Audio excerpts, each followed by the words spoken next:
கன்னியாகுமரி மாவட்டத்தில் பெய்த கனமழையின் காரணமாக கோட்டூர் கோணத்திலிருந்து சாஸ்தா கோயிலுக்கு செல்லும் சாலை வெள்ளம் பெருக்கெடுத்து ஓடுவதால் மக்கள் சிரமத்திற்கு ஆளாகியிருக்கிறார்கள். முதலில் அந்த காட்சிகளை பார்க்கலாம்.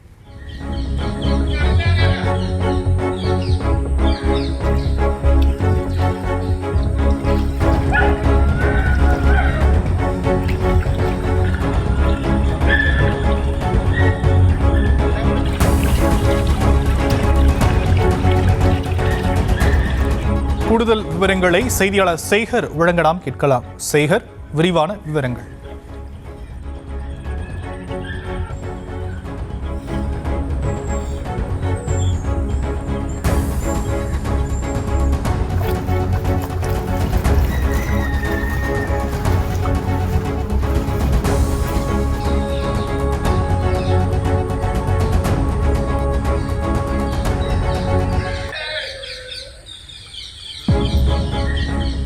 கனமழையின் காரணமாக கோட்டூர் கோணத்திலிருந்து சாஸ்தா கோவிலுக்கு செல்லும் சாலை வெள்ளம் பெருக்கெடுத்து ஓடுவதால் மக்கள் பெரும் சிரமத்திற்கு ஆளாகி வருகிறார்கள். அந்த காட்சிகளை நாம் பார்த்து வருகிறோம்.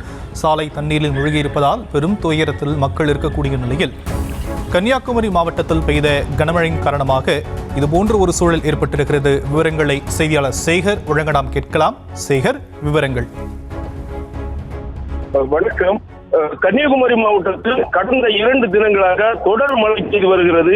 இதன் காரணமாக பல்வேறு பகுதிகளில் வெள்ளம் தேங்கி நிற்கிறது. ஆறுகள், குளங்களில் வெள்ளப்பெருக்கு ஓடுகிறது. இந்த நிலையில் கன்னியாகுமரி மாவட்டம் குலசேகரம் அடுத்த திருப்பரப்பு பேரூராட்சிக்கு உட்பட்ட கோட்டூர் குளத்திலிருந்து சாஸ்தாங்கோவிலுக்கு செல்லும் சாலையில் மழை காரணமாக சாலை முழுவதும் மழை வெள்ளம் மூழ்கி பாய்ந்து செல்கிறது.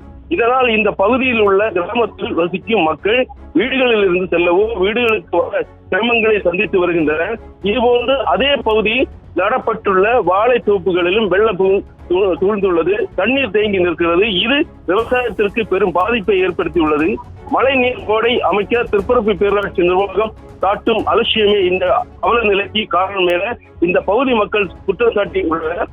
இந்த 2 ஆண்டுகளாக மழை நேரங்களில் இதே அவல நிலையாகவும் பல முறை புகார் அளித்தும் நடவடிக்கை எடுக்கவில்லை என்று குற்றம் சாட்டியுள்ளனர்.